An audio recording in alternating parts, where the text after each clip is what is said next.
Hey everyone, welcome to Gadget Talk. And this is going to be kind of a different type of show tonight. In fact, Chad and I were kind of joking about it, and it's going to be more of a Gadget Talk home shopping network tonight. So, with that being said, before we get to the actual going through all the different gifts that you can get a person that's into gadgets or getting started and get doing that aspect, some of the tools and the different items that you end up getting, we got to go ahead and take care of the sponsors real quick. So here we go. If you would like to become a patron, click on the Become a Patron link on the front page of the Geocache Talk website, or head over to patreon.com/Geocache Talk for more details. Patrons get the now famous blackout coins and other geocaching items during the year. Support levels start as low as the Bison Tube level, which is only $3 a month. Logwork, the creators of the fantastic logbook made with genuine write-in-the-rain paper. The logbook's designed for the micro-containers of the present and future, geared towards the hider who'd rather go caching than doing cache maintenance. Find them at logwork.com. That's LOGWERK.com. All right. And hey, Chad, what are Logworks made out of? Do you remember? What type of paper? Write-in-the-rain paper. Write-in-the-rain paper. Write-in-the-rain. Genuine write-in-the-rain paper. And this month, you will get a 30% off if you use the promo code Geocache. So there you go. There's the first thing that you can get, 30% off on your entire order from Write-in-the-Rain. If you go and you type in the code Geocache, you'll get that 30% off. So that's for if the person's not a gadget cacher, they're just a hider. There you go. Get them that. But even better, you can get them Logwork, which is also made with this paper. Yes. All right, Chad. I know we kind of last week we kind of did a lot of this, kind of talking about some different things, but we have a lot more on here this time, and we've got a lot of different stuff. And also wanted to mention that all the items that we're going to be listing, and I'm going to be putting them onto the website as we're going through it as well. But you can also go to geocachetalk.com/gadget gifts, and there's going to be a list of all those items, and there's already a lot of them already up there, so you can go ahead and click on those, and those are affiliate links, and that's going to help the channel as well. So just all the items that we're talking about will be gadget gifts, and also try and put them into the chat as we're going through them as well.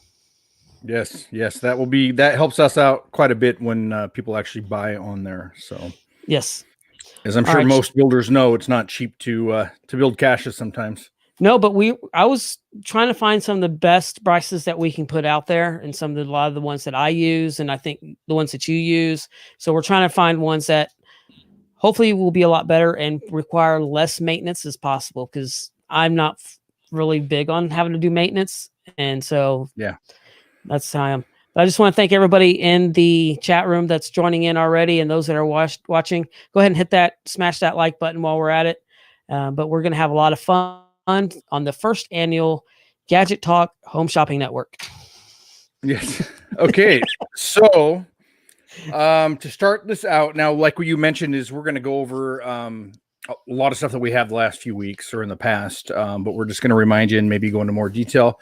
If you have a suggestion yourself for a gift for someone, put it in the chat and we'll bring it up too. But just because this is what we think is good doesn't mean that, there's not other things out there that we can't think of. That's right.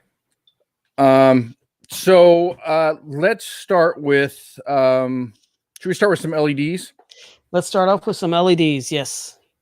So as a lot of people know, I like LEDs. I think when you add lights and sound to a cache, it really increases that level and the quality of the cache that you find, and just makes that experience a lot better. Yes. So I like LEDs.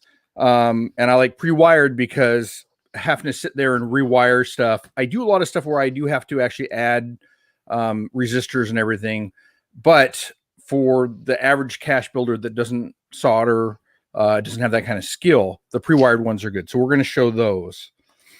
Okay. And then we'll go over some soldering guns too. Derek has actually soldering guns. And there's also, I forgot to put this on there, but there's also what's called a solder, I don't know. It's like a shoulder. I'll have to find it here and I'll pull up a picture of it. But what it is, all you have to do is actually put your wires in there and use a heat gun, and it solders it for you. So there's no even soldering on that part of it. I'll have to find it. I had a comment on one of my videos last week, I think it was, that mentioned those. Like, I like those. And Quincy, we will be getting to tools as well. I have a ton of tools, but I'm always needing new tools too. So, and Yeah. I think chat's the same way. So we'll be getting into some tools as well. So just give you a heads up. And thanks, Tom, for going ahead and smushing that like button. Nice. Thanks, Tom. So the one that I'm going to go over here first, and I don't know if we've mentioned it, but it is on our affiliate link now, I believe.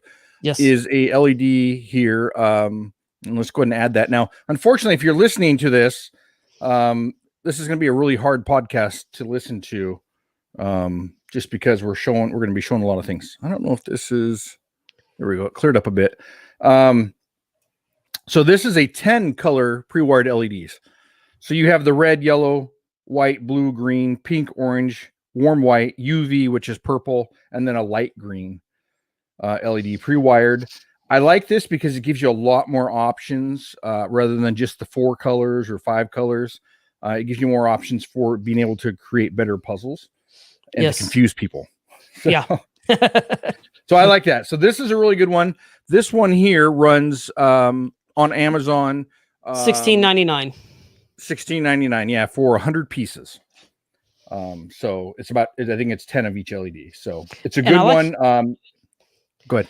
Right, and I like how it comes in a case because I have LEDs all over the place because it just came with the bundle with a rubber band around it. So I like the case on that one.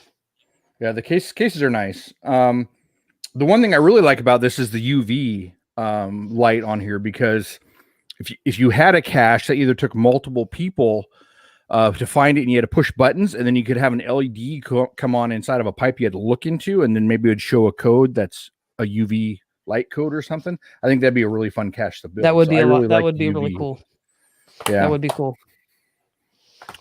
So we have that, and then there's another LED one. I don't know if we have it on the system or we're going to stick with that, or in the I have the 6 color. I have a 6 color one. The 6? Right. And it's 126 piece one. And that's on there. And that's just the regular pre-wired LEDs.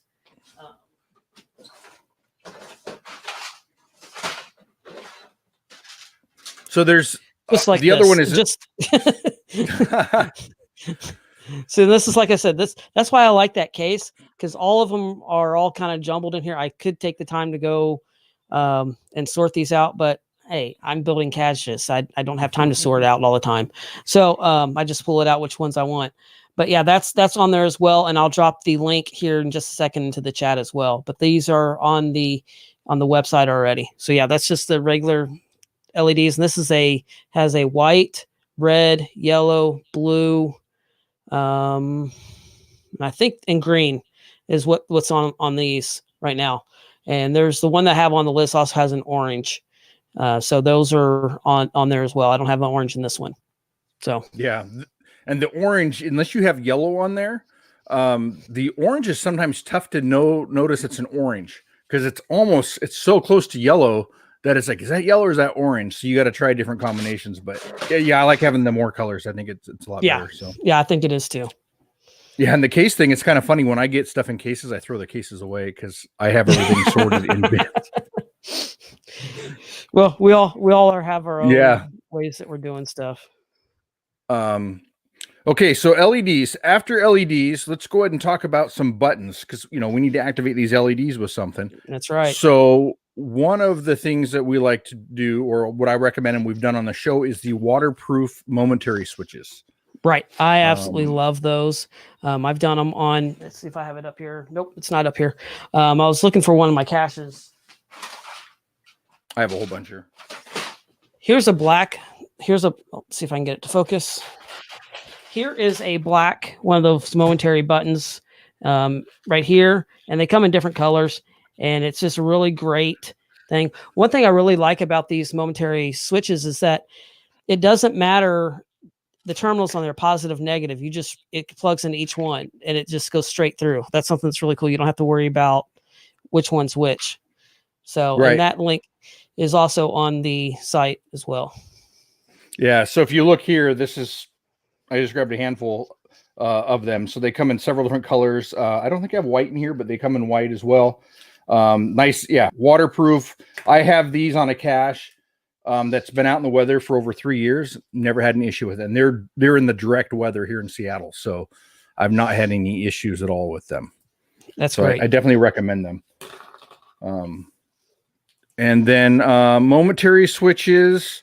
Maybe we go to a more of a cam lock here, a combination cam lock. Oh yeah. So we've gone over these in the show before. These on the affiliate link too. These run about $17.99 for 2 of them, or you can get 3 for like $24 or something like that. If you can find it. Yeah, they come in chrome or black, so we can get up there closer. And you can get them in 3-digit. And I think they do have some 4. They're hard to find sometimes.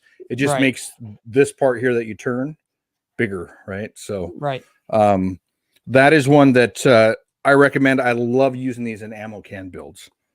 And kind of a preview, I guess you could say, this week on Behind the Cache, I actually use one of those in my build. So yeah, so you kind of see how really simple it really is to be able to use one of those. Yeah, those are great. It really, really are. And then along with that, I actually thought I was setting some pictures up here. Is you can get these in a barrel lock too as well. I hate to just show it, but you can get them like this too. So if you actually have a birdhouse or something that you just want to put a barrel lock on with a combination, you can do it that way as well. That's another option. So then you don't have to worry about getting the knockout put in or doing the hole, anything like that. So right, and those are a little bit more expensive. Those are roughly about $21. So yeah, depending on what you get, you can get a 3-wheeled one up to 5-wheel. Of course, the more wheels you get, or the more combination you get, the more expensive. So right, so those are really cool. I like that. I haven't gotten one of those yet. I haven't either. It's been on my list, but I don't know what I'd use it on. But it would be cool to have one. Well, I guess we're gonna have to figure out something, won't we, Chad? Yeah. Yes. And then the ammo can. Oh yeah. Lock. Do you want to talk about that one there? I think you. Yeah, the ammo can lock. Do you have one there? I don't have one right here next to me. Right here. This is really great because, as you know, as when you get an ammo can, you can't actually lock it up until you put one of these little locks on there. And I'm gonna kick up your build cam so you can show it a little bit better. Okay. Yeah. So there's with an ammo can. So just kind of drill a hole into it, and you just kind of add that in there, and it causes where you can actually put a padlock onto the ammo can. Now, the one that I got, I had to open up the hole just a little bit for the lock that I had, but it didn't take much to just open it up. But I did on this one as well. Yeah, so you might have to open it up just a little bit. I mean, you already got your drills out, your bits out and everything. So go ahead and open that up just a little bit. And those are really great so that you can start locking up those ammo cans. I really like those. Yeah. Those are really great. Yeah, and I think, more ammo cans are probably put out than any other type of cache. So I think those are a great gift.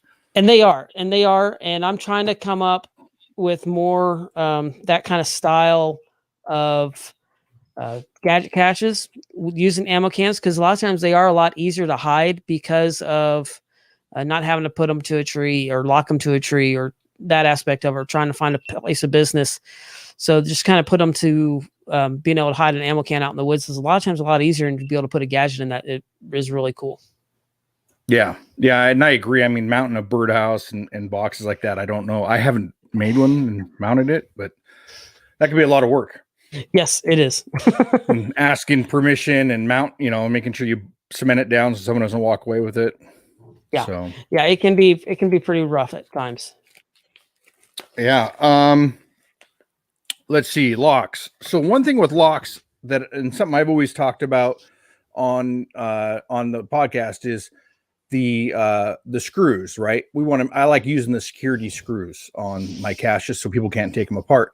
One of them that I use, the majority of the one I use is a Torx bit or a star bit, if you want to call it, with a little stub in the middle. So you can't put a regular Torx bit in there. So the bit actually has to have a hole in it. And so what I have here is a case of these. So you can buy this on Amazon, this whole kit. So this has so if you see those screws with just 2 holes in them, the screw heads, that's what these here are for. And then these here just have a 3 thread right instead of 4. Then you have your Allen wrenches that will actually have the stud in it as well. And then your Torx bits too as well. So these are really good to have. I love putting them on my caches. They're hard for people to get off. In fact, I've not had anybody get into a cache with one of these on there. And the screws, what I was talking about, the stud in the middle of it looks like this here. Might be a little too close. That one won't auto focus. You got to hold it back just a little bit. And there you go. You see that? Yeah. So it just has a little stud in the middle. So you can't put a regular Torx bit in there. But you can with these. Now, these are on Amazon as well. And I think they're like $8 for the whole case. And so these are great presents. In fact, I've actually drop shipped some to some of my friends that build caches just so that they have them out there. So that's a highly recommended thing. Now, I hate putting that out there because I don't want more and more people to buy them than they can access my caches, but whatever. Then we'll have to deal with that when that happens. Yeah, no, I understand. So yeah, those are really great. I've used star screws and stuff like that on mine, but I really want to get into using those. Just finding our way says that he uses a U-bolt for locking ammo cans. So you can use the U-bolt. It goes through there, cut a slot in the latch. That works too. So those are really good. And I believe Body's referring to, yes, indeed, about the security screws. So yes, well, I covered up the bottom of the chat there. And I am working on getting the links for those security screws and the bits up onto the website right now. So if you see me, those that are watching, if you see me looking off, I have 3 screens in front of me. So I have one where I'm talking to Chad. Then I have one above me where I'm doing the website. And then over here, I have where I'm pulling links from. So if you see me looking off, that's what's going on. So just bear with me. So I'm not ignoring anybody. I'm multitasking right now. You're not drifting off on us? No, I'm wide awake. I've got plenty of caffeine today. Nice. I agree with Audie Olson there. The concrete is a big pain to have to deal with those. Sometimes trying to talk a landowner into putting concrete on their property is, it's kind of a pain, even though I'm like, it's an 80-pound bag. I'll just pull it out and fill the hole back in, if you don't want it. But yeah, it's tough sometimes to talk to some people about that. Okay, so since we're on the screw suggestion, one of the things I use, and I've not brought it up in the podcast, is I use actually a rivet that actually does threaded nuts or threaded studs on it. And then that way I can actually rivet into some metal or I do a lot of stuff on electrical panels, or old electrical panels that I gut out. And then I want to be able to actually mount inside of it different items. And so I actually use a threaded rivet gun here. So this is really cool. This is another thing I've added to my list now. I use this all the time. I have not brought it up on the podcast. So this is what it looks like. There's a little thread. Here, I'm gonna kick up on it there. Build cam. Kind of hard. Yeah, let's kick that up. Probably better. And obviously, I think I have like a 4mm one on there. So this is obviously too big, but they come with lots of different sizes, both SAE and metric. But if you look at it, it has threads in it. So all you do is you end up screwing this on. Actually, here I can grab one. So as Chad is getting that, once again, don't forget on this first annual episode of the Geocache Talk Gadget Gift Giveaway, not giveaway, that'd be really cool. Be careful with that, saying that. Gadget Gift Home Shopping Network, part of it. So just welcome to those who are just joining us. But also you can go to gadgettalk.com/gadget gifts, and affiliate links are all up on the website. As we are going through this, I am adding those on there as we go through. Yes. And then anything that people bring up, we can add some stuff too. So, So yeah, that's size there. No, it's really cool.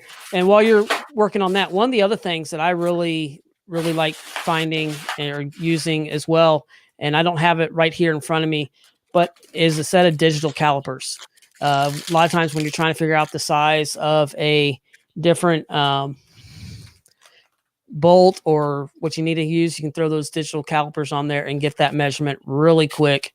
And that is, I do have a link in those in the and on the web page. So there is a tool that's really great. So that's really cool to get those digital calipers.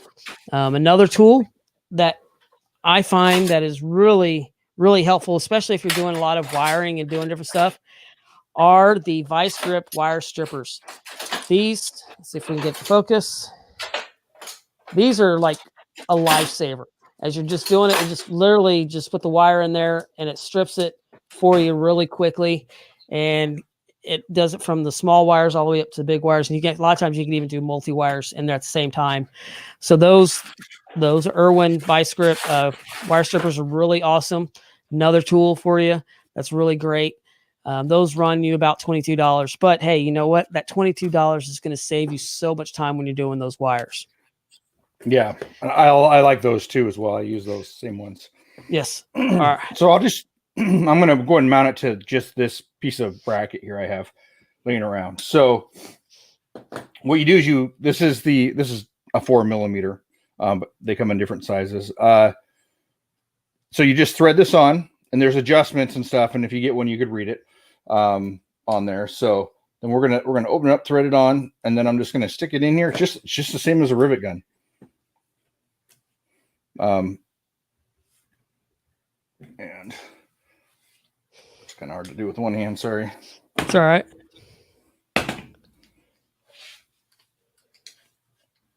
So Randy asks, sorry. We'll get into this in a second, Randy.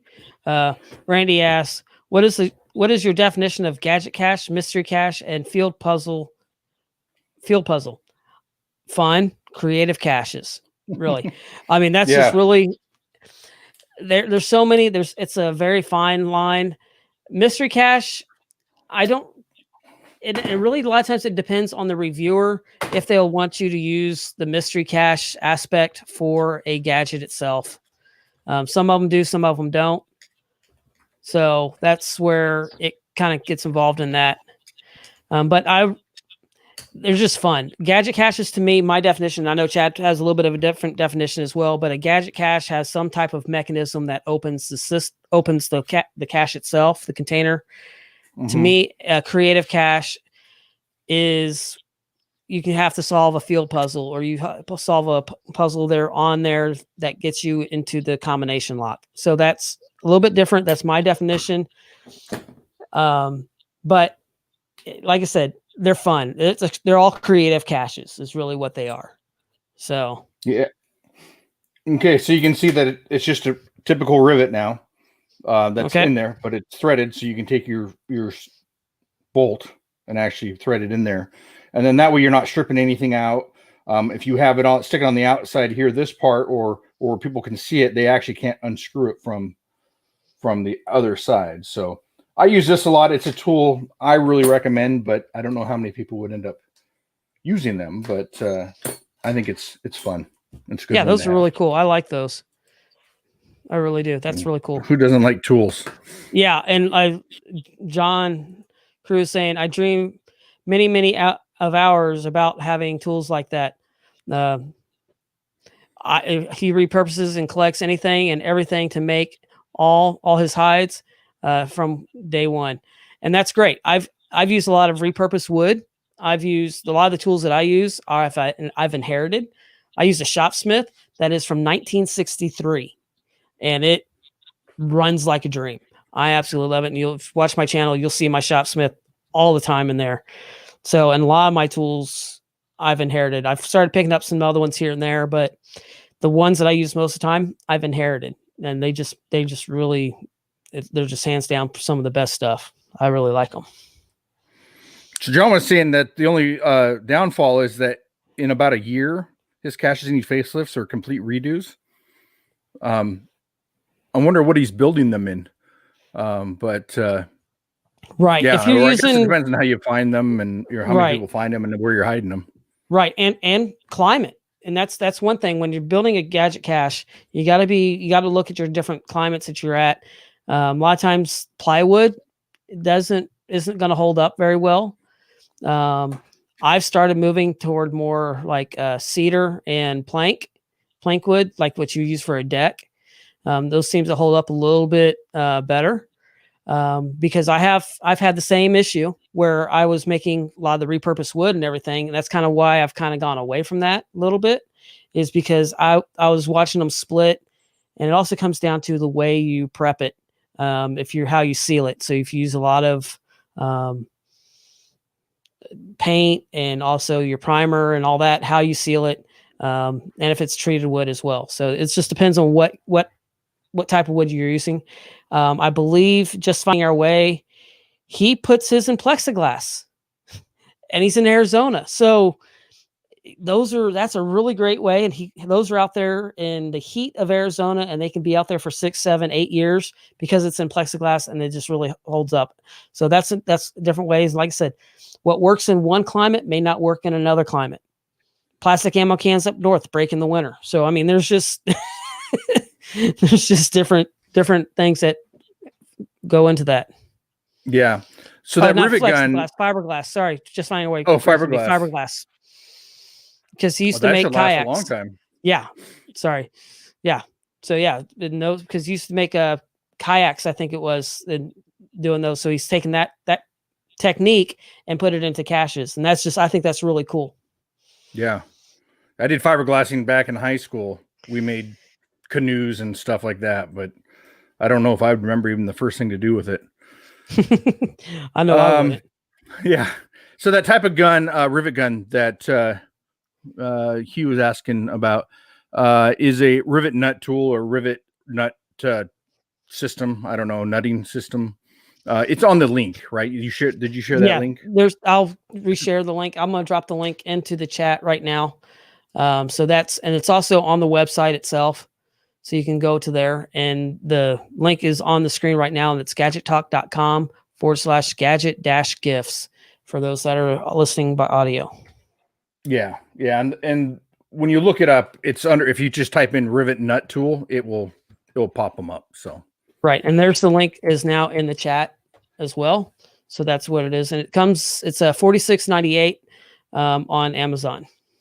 Yep. And it comes with a bunch of different size threaded screws and the nuts and everything like that, the rivets to start. And then you can obviously buy more of what you're going to use in the future. Okay. So on from that, I would say we would talk about those the RFID module systems. Oh, yes. We started off on last week. Yes. So you did a video, was it last week with one? No, it wasn't. I was doing the keypad. I haven't done the RFID card yet. Reader okay. Yet. I think you have one there that is the better one. And then I have another one here as well. I mean, they're both It depends on how you want to use it. So, and I was going to show that difference on them. So, let me open these up here real quick. So I have just a ton of boxes of stuff. I buy too much stuff. I just go happy on Amazon. Yeah, I can understand that. I've done that too. I mean, every once in a while, Amazon stops by the house if we haven't had an order in a few days just to make sure that we're okay. They do a wellness check on us. I feel that same way. I'm like, what? Is Amazon come yet today? Okay, so we have two different styles here, and let's go ahead and go to the build cam here. Okay. The one's first style, and this piece tape's on here because I broke the door for the battery. This one is the cheaper one, or the more affordable one, I guess. And I believe these run about $12.99, if I remember right. I will have to pull that one up again. And I have it here on my iPad, that just so I knew what I was talking about. Hopefully, $12.50 is what these run. So these work really good. So you have to scan it from this side. So whatever you do, this would have to be on the door or the part that opens. And then this here mounts to the, what do I do with the mount to it? Well, there's another piece that goes on this, and it mounts to the door or to the wall. I bet you it's inside here. Yep, there it is. So this is the part here that actually, I don't have a battery in this, so I can't actually pop it out. But this goes on here, and that mounts to the wall. And so that's how you have to use that, right? There's not too many options. Pretty basic. I think it would work great. It has the override button on it, so you'd stick this out, and if your battery dies, you would plug in. These come with a USB adapter. Bring it down just a little bit. Here. You can't see it. Oops. Thanks. There you go. USB adapter that plugs in here, and then you can actually hook it up to a battery bank or something, and then open it up. Caching Dead New York says, looks like a seatbelt. Yeah, it does. It actually is pretty much identical. They just copied the seatbelt. The other one, and they all come with, so this is the cable that overrides the system here, right? So this plugs into that adapter and then into a power bank. They come with 3 RFID cards that you program. And then they come with 3 keychain fobs like this here. And so everyone comes with those. Right. And then the other one, which is the one that I actually end up switching to that I like a little bit better, is a little more expensive. It's $18.99. Same thing comes with the 3 fobs, the 3 cards. And then it uses AAA, 4 AAA batteries, has the override cord on it. So if you run out of battery, right. And then, so the part I like about this is it has 2 areas you can actually mount this. So you have a couple different ways you can have this mounted. So you can either mount this to the door and it would go in to the system here, or you mount this to the door and this would go onto the frame and go in this way. So you have a few different options on this, on how you want to mount it. So I like that a lot better because it gives you more options. Yeah, I like exactly. that too. And the cache I built with it, I couldn't use the other one because it's a fake key, and the fake key lock there is in the way of this sitting there. So anyways, I like this a lot better. This one I'd recommend. It's a few dollars more, but I think it's worth it. Yeah, I like that one too. I have not gotten that one. I have the other one. In fact, I have it sitting right here on my desk as we're talking. So I really do like that, the one that has the other options on it. Now I'm trying to think, as you're talking about having that little port hanging out, I'm trying to think the best way to have that hanging out so it wouldn't get bothered. So that's something I would trying to figure out. Do you have something like that, or? Yeah. So Chad, as for the audio listeners, Chad's pulling out one of his other caches so we can see how that port is if it ever runs out. So he's gone back into his ammo can stash and pulled out one of its inserts. I pulled it out. So this is the fake key one, right? With the RFID, you can actually see it in there. Something I made real quick. If you look through the front, so this I originally had that other style lock on there, and so that's what these extra holes are for. That drives me nuts. I'd normally fill those, but since it was a demo, right here is that port. Okay. So this would be sitting in the ammo can where the keys are, and you'd still have access to actually take your cord and plug it in, and then you can power it. So now, how did you secure that in there? Did you just use glue, or? I was not wanting to show you that. I would use glue. Yes, I'd use epoxy, or I'd take a piece of acrylic. Let me grab the card here. Yeah, you take a piece of acrylic and kind of fit it in there. Yeah, so I would wedge it in there. I would mount it in there with a piece of acrylic. So no, you can't even see it from in there. maybe this is clear. So I just had tape on there holding it for now in case it died when I had it shut. But yeah, I would probably cut some acrylic and actually just box it in there and glue it, and they would never be able to go anywhere.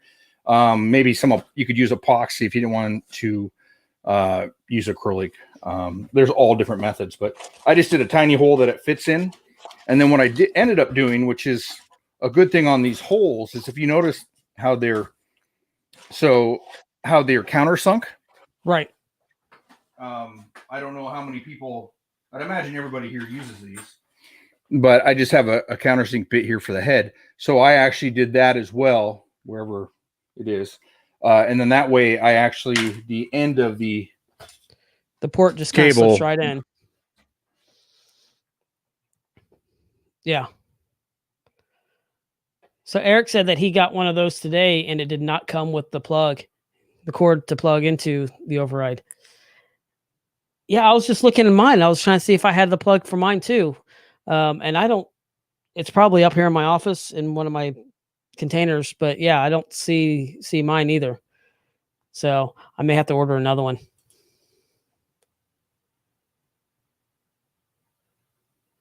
So, and he was saying that if his on his, it says if his battery died, it wouldn't lock. So there, Chad, you actually removed yourself from the show. I'm back now, right? You're back there. Yeah. Yeah. You disappeared for a second. Oh, you know what? I had my mouse, and when I was moving the that can, it hit the mouse and it must have exited me for a second. Move that out of the way. You're driving the show anyways. I don't need the mouse. No, you're good. Which one do you have there? So the next one is the keypad one. Now you did a video on this one. Yes, I did do a couple of videos on this one, and I really do like this keypad. And I love the options on this keypad because you can put the batteries in, and that's really great. But also, if the batteries die, you have a way to, same way with the RFID card, you can plug in a USB cable with a power cell, and you can actually power that lock up itself, and it's really great. Yeah. And the nice thing about these is the RFID in these ones, we're talking about lights and sound and all these things, the locks. You're really improving the quality of the hide with just these little basic, $12 to $20, parts that you don't have to sit there and program or, anything like that. They're on there and they're done. And if they break, it's another $12 to put a new one on. Right. And that one there will do, I believe it's from 4 to 10 digit code combination. Yeah, I believe so too. I was trying to think if it's 10 or 12. Yeah, and it comes with remember on the 12-volt latches, those or those other latches, I was talking about making sure you get the wall mount clip for it. These actually come with it. A bunch of cleanup to do here tonight, but these come with it, so it actually has a clip system for your lock. So this is really nice, inexpensive way to make it. It actually has quite a bit of length, so you can actually change your distance or where you have it, and as well as you could actually just cut these wires and solder new ones on. So if you cut this in half, right, you could solder new wires to this end, and you can make it as long as you want, right? Well, within reason. But this runs on, I believe, 4 AAA batteries as well. So yes, the override for the power, or if your power dies, it's just a micro USB there that is on the outside of the box, and so any USB would work on that. So, and you could, like I think you did on yours, is you could actually have a cacher bring a power cell, right? And that's how I did mine. How I set that one up, where they'll have to bring a power cell, but I provided the USB cord because I didn't want them plugging in and out and blowing the pins in the bottom of the keypad itself. So that's kind of hidden where you can't get to it. And I just have a little bit of a tail sticking out for the USB connections. So they just plug in the power cell. Right. Makes sense. And so I was testing, I got this, I think about a month ago. And so I built that, Nerf gun thing there. And it actually works really, really well. I actually really like it. Yeah, those are really cool. And so next, that stuff away. we can do. Did you go over solder guns yet? I have not. No. Why don't you go over some solder guns real quick? Okay, so we're going to jump into some solder guns now. Whoops, wrong. I keep clicking on the wrong camera. So my solder gun that I actually use is I really like it, and I have a link for it. It's just a real basic solder station, and it has where it holds the solder. It's got a couple helping hands, but what I really like about this is that it will heat up to temp within like 12 seconds. So I'm not sitting there waiting 10 minutes to heat it up, and it has been a really great solder station for me. I also use a heat gun. So there are options where you can have a solder station and a heat gun tied in together, which are really great too. And I have links for both of those in the show notes or on the links there at gadgettalk.com/gadget gifts. So you can go check that out. But that's just kind of a real easy solder station that I like. It has the sponge here, which you can get wet, or I also have the steel wool type thing, the metal, the clean up my tip as well. But you have the one that has the heat gun on it. Am I correct, Chad? Yeah. So I have, it's not a real expensive one, but it does have the heat gun. It's it's called a Rework Station. So you could actually, I use it for a heat gun, but you can actually solder on some flat components onto a board as well. So it's okay. I like it more for the detailed work, but I use my other one here, the smaller one, for anything bigger because it heats up a lot hotter to get that bigger wire hotter faster. Okay. Yeah, so I like this one because I haven't had any problem. This one will go up to, I don't know, over 900,000 degrees, something like that. So, I mean, it's hot, but I usually run it about 650 is what I end up running it at, between 650 and 700. And we all solder at different temperatures. So I'm waiting for somebody to put something in there and say, hey, that's too hot or too cold. But hey, it still hurts when you touch your finger with it. So, my small one only goes up to like 450 degrees, I think, or 540, something like that. I might have those reversed, but right now it's something that somebody showed me the other day, and I'm gonna try and bring up the screen here in just a second. And I'm making the link for it right now, but it's actually a way that you can use a heat gun to do your soldering. And I think it's actually a really cool way of doing this because it looks like basically like a coupler. And when you, sorry, I'm trying to drop a link in there. Same time, it looks like a coupler that you actually put together. And when you solder it, you just take your heat gun and it actually solders your wires together. And I'm gonna pull up the page here in just a second to show you this. But it's really, really cool. So let me share my screen. I'm gonna share this screen here. So there it is. So you have it's a coupler right there. So you actually would take a heat gun, you'd put your wire in between there, and you'd actually take your heat gun and solder it together. So those that don't like soldering, you just need to solder some wires. And this is a really great kit. Like I said, as far as I can tell, it looks like a really great kit. It's got several different size wires that you could be able to do in here. From the smaller wires all the way up to some of the larger wires. So this is just kind of it's a solder seal that you'd use a heat gun and shrink wraps all the connections together. It's already waterproof, and that's a 150 piece set for $12.95. So that's a really cool little set.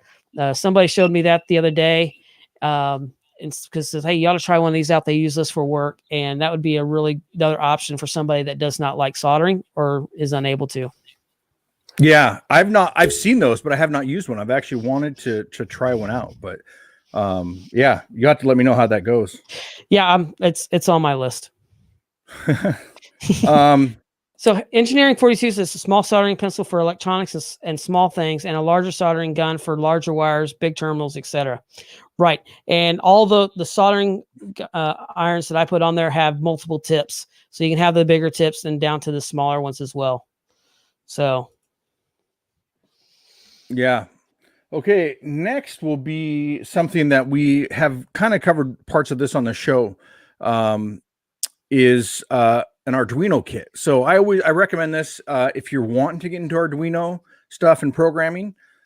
This kit here is the one that I think is really cool because it actually comes with the breadboard and the LCD mount and the Arduino mount itself. So you're actually, if you noticed a few weeks ago when I did the Arduino programming, it was a big mess. The LCD screen was one place and the keypad was another. So this kind of keeps everything together. It gives you the Arduino, a power source, some different modules, some LEDs, resistors. It gives you everything you need to start with. And for, the $28.99 or, $29, I think it's a really good one to start with. And they're on sale right now. I was just pulling up the link, and yeah, they're on sale right now. So yeah. And I think that's a good kit to start with. That is a good kit. I started off with the same kit myself, and then I just started kind of expanding with it. So that's kind of where that is at. I don't do a lot of smart caches with that, just because I haven't gotten too much into that part of it yet. I enjoy doing that, but I just haven't gotten a lot of that in there. So, but that is something is high on my list, and I love kind of doing that and learning the coding and everything as well. So those are really cool. Yeah. I do. If you find my caches, I do half and half of, I don't know if you call it a smart cache or Arduino. And then the other stuff is just puzzles or basic things. So just depends on where I have them. Right.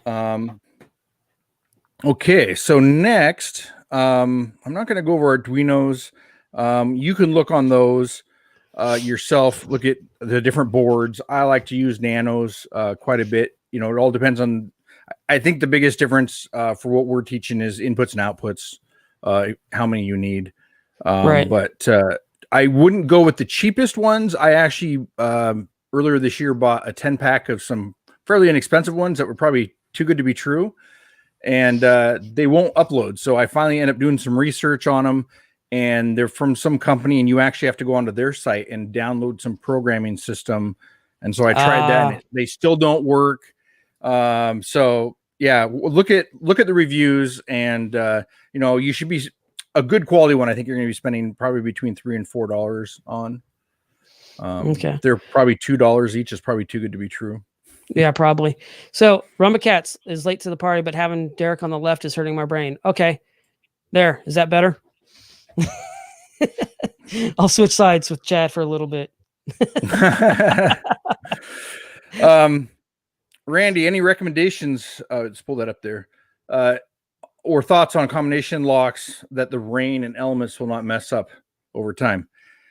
Not really. I use some that actually last a few years, but I also go out and maintain them quite often. Sorry, here I have to get down in my drawer. They're the master locks like this that I recommend. They're heavy duty. This one's actually better. It's I believe this actually has some stainless steel components in it. The only downside on these is I get a lot of cachers not. I put it in there, make sure you line the combination up with the hash mark. If you look at this, I don't know if you can see with that light, the hash marks are at the top. So you don't do the combination in the middle. And so I get a lot of DNFs because the combination doesn't work, but you have to put it in the top. And that's my only complaint on these. Other than that, they work really well. Most of them, they actually come with it, but I take it off because it gets ripped off right away. It actually has a rubber bottom to it as well. But that usually lasts for a couple finds and then it's gone. So that's what I would recommend myself. Okay. Yeah, I have something similar. And what I really like is that it has the key, and I don't remember what brand it is. I have to find the lock itself, but you have the key, and I know you have one there that you'd actually set it. Yep. That one right there. That's a really great lock that I like. And it's really heavy duty, and I haven't had any problems with that one yet, knock on wood. So those are really good, and I don't have a problem with people trying to change the combination on me on those either. So yeah, and I think I brought that up in a show once because these if you look at these, when you open it on the top, actually that one's harder to see. That one open. Anyways, on the top it has a 1 and a 2, and so when you open it up, if you push it down and turn it and you change a combination, that's the new combination. So if someone's not really paying attention to what they're doing, they can actually change the combination fairly easy. Versus this one that you're talking about, actually, it requires a key you have to insert in there to change a combination. And then these, to me, are better because the combination you just line up in the middle of the keypad. So, and the nice thing about those two is they come in letters as well. Got too much light there. So you can actually spell words. And there's the key right there on that one that you were talking about. I haven't seen the letter one. That's pretty cool. I haven't seen that one. Yeah, I think I have one that, and I think the combination I had on a cache was lock. So, and I think one was, yeah, I forget what the other one was, but it was really, really simple if you think about it. So I think that's pretty much it on the locks. Yep, and I'm dropping that lock into the, making sure I'm getting the right one when I'm looking at it. Yeah. Sorry, I have so much stuff here. Yes, that's the right one. Okay, that's because some of them have that key, some of them don't, and I wanted to make sure I was grabbing the right one. So Rumbacats had a question. He said, have either of you seen a 2-person collaboration Arduino smart cache you really like? I haven't. This crazy thing is I have not been able to find in any of the areas I've been in, I've not found an actual smart cache in the wild. I've seen them at events, but I have not actually been able to find them actually in the wild. And I think that's probably one of the reasons why I do this, and the channel is trying to get more caches, hopefully inspire people to go put these caches out so I can go have fun. So, I know that kind of sounds kind of selfish, but that's kind of one aspect of why I kind of do this. So I've not found one that requires 2 people. I've made a couple samples of it. I just haven't found a place to put them. But one I saw on YouTube, and I don't remember who it was, actually had 2 ammo cans and they talked to each other. And so you actually had to push the button. I believe they're on 2 different sides of the road. Oh, that's cool. And they're locked around trees, so you couldn't, move them. And then you had to push the button, I think, at the same time to open up one of the ammo cans. And so I think it was, I think that was a really cool one. I think that's the only one I have seen that I would like to find, but that sounds something really to think cool. about. It is. I really, there's some caches I really want to make that are doing some different attributes that you don't see, like teamwork attribute. That's one of the harder ones to find. And I have some ideas with some simple, momentary switches and different aspects of it that I think would be a lot of fun. So those are some different ones that I would like to see out there. Some more teamwork caches. I think those are a lot of fun. One that I thought about doing, and I made it because I made the 4-person Simon Says that requires 4 people. But I think if you did a 2-person one that was 20 feet away and you had you had 4 different colors, and then you have 2 LEDs of the opposite color on top of it. So you see what the other buttons are doing. And then it required 2 people 20 feet away to actually push the buttons. I think that'd be fun because I have mine programmed to time out after 3 seconds. I don't think you'd be able to run back and forth in 3 seconds to try and do it by yourself. So that would be a fun one to make. I wouldn't want to find it, but it'd be fun. Rumbacats is over here smooshing with us. I mean, he's saying you two are exemplary human beings. Thank you for doing what you're doing.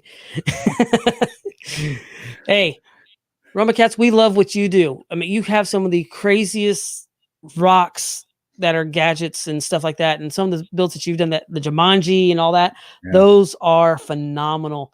And those are really cool. So no, we thank you for doing what you do and putting these out there for sometimes for us to be able to get out there and find. Yeah. And if anybody, if you have not watched the show or watched the one with Rumbacats on it, he shows off some of his caches, which are amazing. And you go back and look at that. I think it was 2 months ago, 2 or 3 months ago that he was on. But you have to go back and watch that. So yeah, I'm going to try and find a link to it real quick as we're talking, and I'm going to drop it into the chat from that show real quick. So okay. Yeah. And then he came on and did a build of the rock and the stump. So he's been on a couple times. And coming up, when's Chad coming on? I don't have a Tricacheus? calendar in front of me, but Tricacheus will be on at the end of the month, the last Tuesday of this month, which is, I can give you an exact date, the 29th of December, and he's going to be building a I can't remember the exact name of it off the top of my head, but it's the RFID or the It's a RFID, switch. the reed switch combination lock. So he told me exactly what it was, and if he's on, he can tell us. He's usually on the show, but yeah, there he goes. If he tells us the name of it, then he'll be on the 29th to build that, which will be fun. I'm really excited. That is Magic blocks. That's right. Magic blocks. Yeah. So, I will be building some of those myself for cash. And there's the link of there when Rumbacats was on. And let me tell you, it was really cool seeing all the gadgets around him and all those different things. I was looking at the gadgets more than I was looking at him because I was trying to see all the different aspects and trying to get ideas. Really was what I was doing. But it was just it was really cool. In fact, right now I have the screen up and it's kind of stilled on all those different gadgets and some really, really cool gadgets. So go check out that show as well. Yeah. And Tricacheus was on as well. And he does amazing caches. Both those do are great caches. I mean, everybody that makes caches, they kind of have their own way of making things. Yep. And everybody is amazing at what they do. So they are. It's fun. I love talking to people and seeing how they make it and the ideas they came up with. And, you know, whenever you're making a cache, you know, and you're testing it, then you're like, oh, this is an issue. How do I fix that? I love finding out how they worked around the issue and solved it. So to me, that's kind of fun. Now, one of the tools that we have not talked about, and I know this is on my Christmas list, and that is, and you already have one, Chad, and I'm already looking for a place. I'm kind of speaking in faith and hoping and everything like that. I'm already looking for a place in my office where I'm going to put this, but that's a 3D printer. Because there's so many different aspects of some of these gadgets that I'd love to be able to put some different stuff into with 3D printing.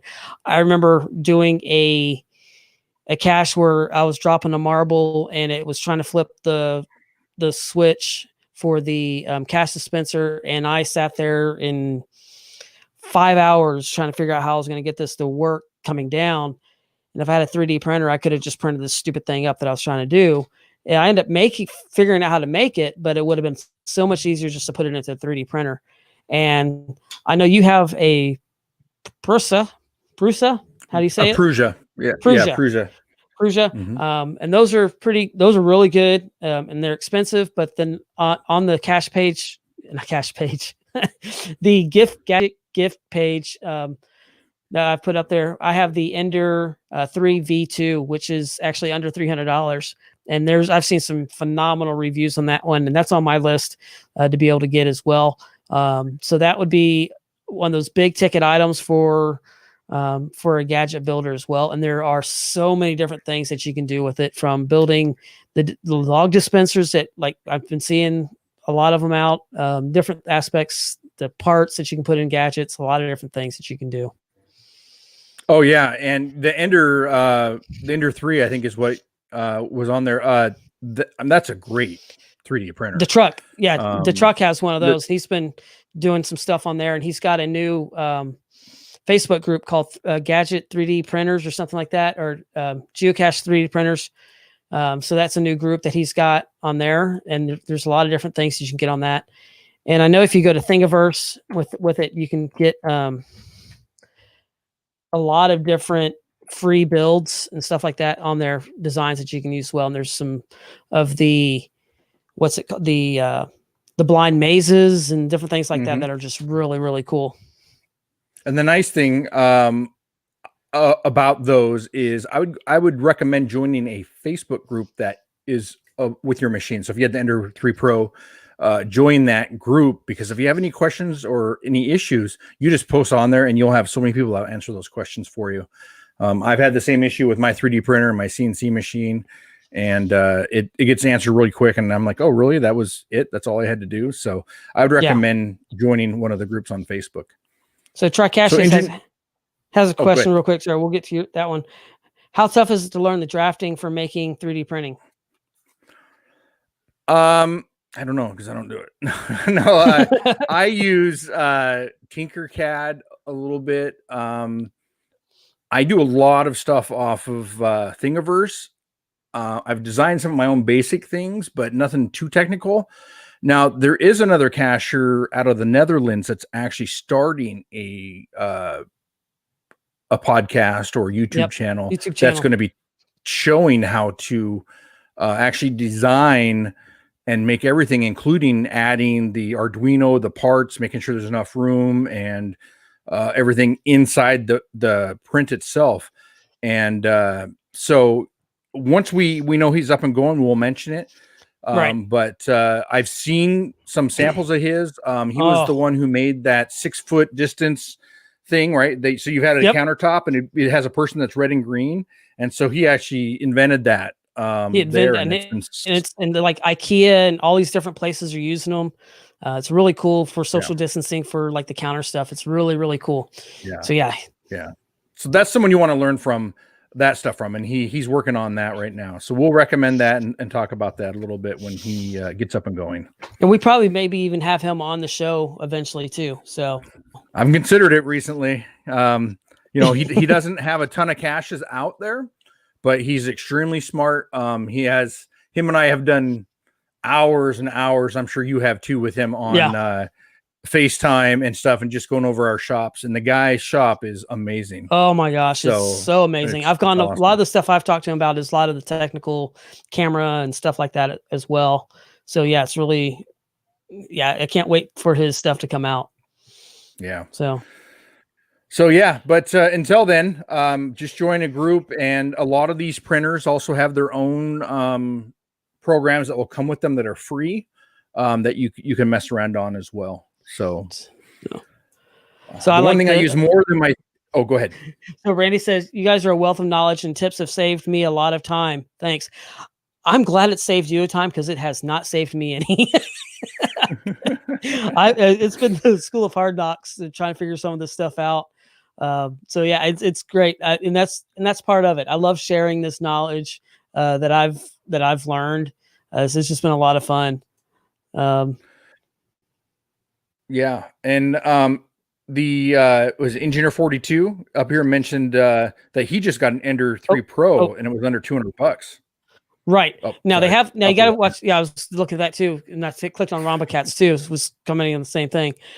Now you have the Pro, Ender Pro 3 Pro, and then you also have the Ender 3 V2. So the V2 is just a little bit more, but it has a lot more of the upgrades as well. So it just depends of what your budget is. So under $300, you can get a really good 3D printer right now. Of course, Cyber Monday was yesterday, and some other stuff has happened. So we'll see what other prices come in, but I'm really looking forward to seeing what's going to happen, and what's going to be coming out pretty soon too. Yeah. So if anybody's interested in getting a 3D printer, they should join that group. And just see what people are doing. And there's lots of ideas, and some of the stuff that these people come up with are amazing. So I would just recommend joining. Do you remember the name of that group? I'm pulling it up right now. I'm trying to find it. So once I find it, I'll put a link into the chat for it as well. But hey, we can't forget to talk about Podcast Hope this weekend. Right. Yeah, I was going to bring that up. Make sure everybody joins us Saturday for Sunday. the Podcast of Hope. Sunday. Is it Sunday? Yeah. Oh, Sunday. You're a day early. I'm a day early. I'd be sitting there for a long time. Sorry, I thought it was Saturday. So Sunday then, Podcast Hope, 8 hours trying to raise $8,000. Is that correct? $8,000? $8,000. Yes. For lots of good giveaways. June. Yeah. So if you are a Geocache Talk Network listener, and you are a patron, you have some of the coins, we'll be giving away two of these coin holders here as well. Make it straight, that you can win. So Make Is sure it you just the listen during holder, those or the hours. coins coming with it too? Just the holder. The coin thing, that would be up to, that's powers above me. So Yeah, and I do I think know I know behind the cache there's going to be a shirt up, one of the behind the cache shirts up for that, and some prize pack stuff from behind the cache, from some path tags and some trackables that I have. So those are going up, and I do know that there's a Gadget Talk coin. Our new coin's going to be up one of the hours, and a geocaching with kid coin, and who knows what other coins that are going to be coming up throughout the day as for the podcast of hope. So there's just a lot of stuff, and there's some really fun people. Brian Roth is going to be on. We have Trinity from the WWEs is going to be on 1 hour. So there's just a lot of different, lot of great guests that's going to be on, and for a really great cause for St. Jude, which is here in Memphis, and because it's a kids hospital for cancer, and all the parents that come through that, they do not have to pay a single thing for any of the treatment or anything. So that's why we're going to help raise money for those parents, and so they can keep that treatment. And it's really helping childhood cancer. So it's a really great cause. Yeah, I agree. So it'll be fun. It'll be a great time. We'll be on for several of the hours. Yes. Throughout the podcast. So right, and we're not all just going to be talking about caching. I mean, it's going to be a lot of fun. I know we're going to be playing some games. The network is going to be playing some games. So there's just a lot of different things that's going to be happening throughout a whole 8 hours of the podcast of hope. So be sure to tune in on Saturday. Roomba wants to get let's see here. Can we get a podcast of Shelf of Shame? Gadget caches for various gadget cachers. I would love to do that. That's a great idea. If we have anybody who listens that wants to come on, we could bring people on and rotate through on a podcast and show us some of your Shelf of Shame. If you have a big enough one, yeah, so do I. In fact, mine's a whole shed almost. But if we get enough people, maybe we do several different ones, as well as if you have a cache that you want to show that you've built, and you want to show it off, let us know. We'll bring you on to show it off, even if it's only for a few minutes. If you have enough stuff to do a whole podcast, we want to have you on. I mean, this whole podcast is for, all the listeners and the builders out there, not just for us. So we want to bring everybody on and give everybody a chance to show what they make. That's right. So email us if you have a Shelf of Shame that you want to show, or any of the caches that you want to show, you want to be on the show. Email us at gadgettalkpodcast@gmail.com. And just send us a message, and we would love to talk to you and see what you got. Yep, absolutely. So, and then also want to mention one other thing. Once again, this month is the promo for Write and Rain is 30% off your complete order if you order from Write in the Rain and you put in the promo code Geocache, and you'll get 30% off your entire order. And our sponsor, of course, Logwork, is made with genuine Write in the Rain paper. So you can also get Logwork, which is genuine Write in the Rain paper as well. But that promo code won't work for Logwork, unfortunately. But Logwork is our sponsor, and they make some really great logs. I love the fan log. I use them in a lot of my caches. Yeah, it's really great for inside of the caches that you're using your preforms. I really love those. Yeah. So Andy asks about if we've ever printed QR codes to give hints or how to open a cache box with the smartphone. I've done it, or it says I have found it, and it's a fun thing to do. If you make them and you want to come on and show us how to do that, I would love to know. I mean, that's something I've wanted to do, but I've never really checked into it. So absolutely, I think it's a great thing. There's a bunch of Gadget Cache YouTube channels that or not YouTube, I'm sorry, Facebook pages I belong to, and there's several people that do it on there. But yeah, I think that would be a cool thing to do, to make. Yeah, and I mean, I know how to make a QR code, but I would love to talk to you more about if you're creating a website for that, or how you're linking the QR code to the hint. That'd be really cool. Yeah. All right. So that's pretty much all the time we have for tonight. All right. Make sure you join us, obviously, Sunday for Podcast of Hope. And then on the 29th, we'll have Tricacheus on to build the magic blocks. And I'm looking forward to that. So it's going to be a lot of fun. It's basically a smart cache without any of the coding, usually, if I know Tricacheus. So it's going to be a lot of fun. Really looking forward to it. Once again, give this a smash that like button. If you haven't subscribed, subscribe. Really look forward to it. And if you create a cache and you want to highlight it, tag us on Instagram at Gadget Talk Podcast. Love to see it.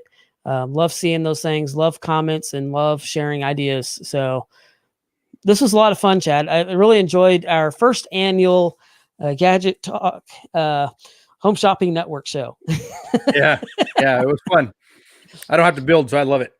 Yeah, hey, I built today, and you'll see that on Thursday when I release the video this week. But yeah, so this was a lot of fun. Once again, like Chad said, join us this Sunday for Podcast of Hope, and then at the end of the month. So, and until then, hope you have fun and hope you get some building gadgets. And there's a lot happening between now and the 29th. So happy holidays. Those that we're celebrating holidays, because this is the first day of December. So that's ready to get out of this year, Chad. I don't know about you. I'm ready for the sun back. Yeah. So, all right, everybody. We'll catch you later this month. All right.